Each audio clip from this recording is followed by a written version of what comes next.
రాలేదంటే దానికి సమాధానం చెప్పాడు. రెండో దానికి మీ కుటుంబ సభ్యులే మరి వేరే వేరే పార్టీలో ఉన్నారు కదా, దానికి ఏంటంటే మీరు డైవర్ట్ చేస్తున్నారని చెప్పేసి హత్యలు మానమంగళ అనేసి మూడో ప్రశ్న అడిగే లోపల వేసి వెళ్ళిపోయారు. అవును. అంత భయం ఎందుకు? అసెంబ్లీ రావడానికి భయం, ప్రెస్ మీట్ అడ్రస్ చేయడానికి భయం. మూడో ప్రశ్న అడిగింది 36 మంది హత్యల రాజకీయ హత్యలు అన్నారు కదా, ఆ లిస్ట్ ఏంటి అడుగుతున్నారు. ఆ లిస్ట్ ఏంటని అడగపోయింది ఆ మహిళా పాత్రికేయురాలు. అంటే తప్పని లేసి వెళ్ళిపోయారు. ఎందుకు ఈ భయం? దేనికి భయపడుతున్నారు? అసెంబ్లీ రావడానికి ఎందుకు అంత భయపడిపోతున్నారు నాకు అర్థం కావట్లేదు. ఇప్పుడు చట్టసభలో ఉన్నది కేవలం పార్టీల కోసమే కాదు, మీ వ్యక్తిగత ప్రాపకాల కోసం, మీ యొక్క డాంబికాల కోసం కాదు. శాసనసభ గాని శాసన మండలి గాని ఉంది 5.5 కోట్ల రాష్ట్ర ప్రజల సంక్షేమం కోసం. సో మీరు పనిచేయాల్సిన ప్రజల కోసం, అంతేకాని మీ వ్యక్తిగత ప్రతిష్టల కోసం కాదు. మీరు ప్రధాన ప్రతిపక్ష హోదా ఏమైనా అడగాలంటే ప్రజలను అడగాలి, అంతేగాని మీరేదో మీరు అధికారంలో ఉన్నప్పుడు శాసనసభకు ఒక రూలును ప్రతిపక్షంలో ఉంటే ఇంకో రూలా? మీరు శాసనసభలో అధికారంలో ఉన్నప్పుడు ముఖ్యమంత్రి హోదాలో మీరు చెప్పింది ఏంటి?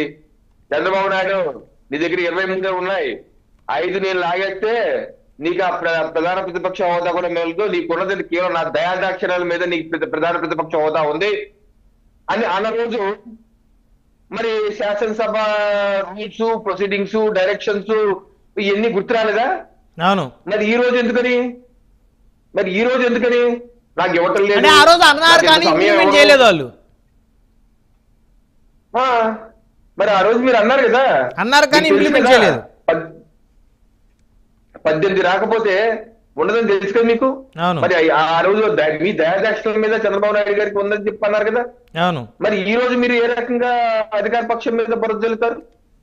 ప్రజలు మీకు ఇచ్చింది 11, ఒక క్రికెట్ టీం ఇచ్చారు, దాంతో మీరు ఆడండి, ఒప్పుకున్నంత వరకు ఆడండి, అంతేగాని సభకు రాకుండా పారిపోయి ఇప్పుడు శాసన మండలిలో ఉన్నారు కదా మీ 30 మంది, మీ చైర్మన్ కూడా మీ వ్యక్తే, స్పీకర్ కూడా మీ వ్యక్తే కదా, మీ పార్టీ వ్యక్తే కదా, మరి శాసన మండలికి ఎందుకు రావట్లేదు? నేనేంటంటే ప్రజాస్వామ్యం అపహాస్యం చేసే విధంగా ఈ రోజు ఆయన ప్రెస్ మీట్ లో కూడా భవిష్యత్తులో కూడా ఇదే చేయబోతున్నారని కూడా చెప్పారు ఆయన. అంటే నేను శాసనసభకు వెళ్ళను, కేవలం ఒక్క రోజు మాత్రం వెళ్ళి 10 నిమిషాలు నుంచొని 11వ నిమిషం కూడా నుంచోకుండా నిరసన చెప్పకుండా వాకౌట్ చేసి వెళ్ళిపోయిన వ్యక్తి ఈ రోజు ఆయన రాడు సరిగదా, ఆయన శాసనసభ ఎమ్మెల్యేలని ఎమ్మెల్సీలని ఎవరిని రానివ్వకుండా బయట ప్రెస్ మీట్లు పెట్టుకుంటా ఆయన ప్రెస్ మీట్ పెట్టుకొని 1-6 ప్రశ్నలు తీసుకొని పారిపోతారంటే ఇది ప్రజలు నవ్విపోతారు. ఇది ప్రజాస్వామ్యాన్ని మీరు అపహాసం చేస్తున్నారు. మీకు రావడం ఇష్టం లేకపోతే మీరు సభకు రావడం ఇష్టం రాజీనామా చేసేయండి. గతంలో కూడా 2014 నుంచి 19 వరకు కూడా మీరు ప్రధాన ప్రతిపక్ష హోదానే ఉంది. మరి ఆ రోజు 2.5 సంవత్సరాల తర్వాత ఎందుకు వెళ్ళిపోయారు రోడ్డు మీదకి? ఎందుకు రాలేదు అసెంబ్లీకి? అంటే ఆ రోజు వారికి సంఖ్య ఎక్కువ ఉంది కాబట్టి రోడ్డు మీదకి వెళ్ళిపోయారు. ఏమండి? ఆ రోజు వారికి ప్రతిపక్షంలో సంఖ్య ఎక్కువ ఉంది కాబట్టి, బలం ఉంది కాబట్టి, సో ఆ బలాన్ని ఇంకొంచెం పెంచుకుంటే అధికారంలోకి వస్తామని చెప్పేసి వెళ్ళిపోయినట్టున్నారు. ఇప్పుడు జగన్మోహన్ రెడ్డి గారు చిలక పలుకులు బాగానే పలుకుతున్నారు. ఇప్పుడు ఈ రోజు ఆయన ఏమంటున్నారు, నేను ఇంత చెప్పాలి కాబట్టి నాకు అంత సమయం అవ్వరు కాబట్టి నేను ప్రెస్ మీట్ పెట్టుకున్నాను, నేను ఇలా చెప్తున్నాను అని చెప్పారు. మరి ఆ రోజు 2014-19 వరకు మీరు ప్రధాన ప్రతిపక్ష నాయకుడే కదా, మరి ఆ రోజు ఎందుకు పారిపోయారు? రోడ్ల మీదకి ఎందుకు వెళ్ళిపోయారు? ఆ రోజు మీకు అక్కర్లేదని చెప్పిన వెళ్ళిపోయిన పదవి కోసం ఈ రోజు అరువులు చాస్తున్నారు. ఆ రోజు ఎందుకు అక్కర్ లేకుండా పోయింది, ఈ రోజు ఎందుకు మీరు ఆతృత పడుతున్నారు, ఆరాట పడుతున్నారు, లేని దానికోసం కోరుకుంటున్నారు? ఇది సమంజసం కాదు కదా. సో ద్వంద్వ విధానం, డ్యూయల్ స్టాండర్డ్స్ అంటే ఇదే. ఆ రోజు ప్రధాన ప్రతిపక్ష హోదా ఉంటే నాకు అక్కర్లేదని పోయారు, ఈ రోజు ప్రధాన ప్రతిపక్ష హోదా రాలేదని చెప్పి నేను రానంటున్నారు. అంటే వంకలేనమ్మ డొంకట్టు కానని అన్నట్టు ఏదో ఒక వంక పట్టుకుని అసెంబ్లీకి మాత్రం రాను, ప్రజాస్వామ్యాన్ని గౌరవించను అని బురదలు చల్లటం, ప్రజాస్వామ్యం విధానాలకి మీరు తూట్లు పొడుస్తున్నట్టే ప్రజల ముందు అపహాస్యం అవుతున్నారు. అంటే ఇప్పుడు రవికిరణ్ గారు, ఇప్పుడు జగన్మోహన్ రెడ్డి గారు ఈ విధానాన్ని కొనసాగించి 5 సంవత్సరాలు గనక ఆయన శాసనసభ్యులు 10 మంది అసెంబ్లీ గనక రాకపోతే, మళ్ళీ ప్రభుత్వాలు మారినటువంటి క్రమంలో అసలు ప్రతిపక్షాలు అసెంబ్లీలో కూర్చోటానికి ఇష్టపడినటువంటి ఒక సంస్కృతిని గనక ఆంధ్రప్రదేశ్ అలవాటు చేసుకుంటే ఇంకా భవిష్యత్ ఏంటి? ఆంధ్రప్రదేశ్ భవిష్యత్ ఏంటి? ఈ ప్రజాస్వామ్యానికి మంచిది కాదండి. ఎందుకంటే ప్రతిపక్షం ఉండాలి, ప్రెసిడెంట్ బెంచెస్ ఉండాలి, అపోజిషన్ రెండు ఉండాలి. సో తమిళనాడు తరహా రాజకీయాలకు ఆంధ్రప్రదేశ్ తెరలేపుతా ఉంది.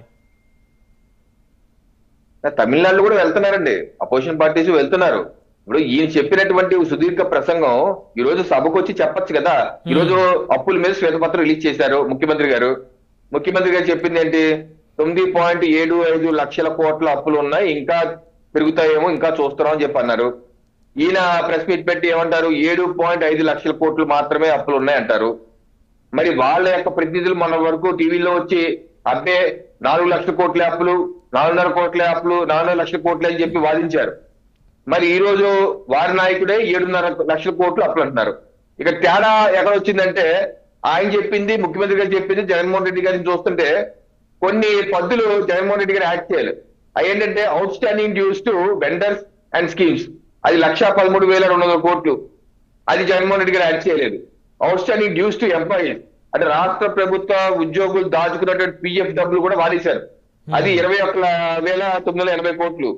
అలాగే సివిల్ సప్లై సబ్సిడీ డ్యూస్ అదో 36,000 కోట్లు. ఇవన్నీ కలుపుకుంటే 1,75,000 80,000 కోట్లు వస్తుంది. అది జగన్మోహన్ రెడ్డి గారి చెప్పిన పద్ధతికి యాడ్ చేసామనుకోండి ఇంచుమించు అక్కడికి వచ్చేస్తుంది.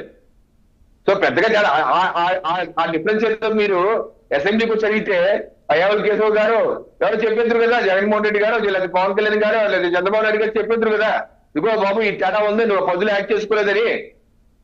సో చట్టసభలు జరుగుతున్నప్పుడు సభకు రాకుండా పారిపోయి బయట ప్రెస్ మీట్లు పెట్టి తనకు వచ్చినటువంటి అంకెలు చెప్పుకుంటే ఇది సంబంధించిన ప్రెస్ మీట్ ఎప్పుడైనా పెట్టుకోవచ్చు కదండి. సాయంత్రం పెట్టుకోవచ్చు, లేకపోతే రేపు సోమవారం నుంచి ఏం లేదు, సోమవారం పెట్టుకొని ఇంకా వివరించచ్చు కదా.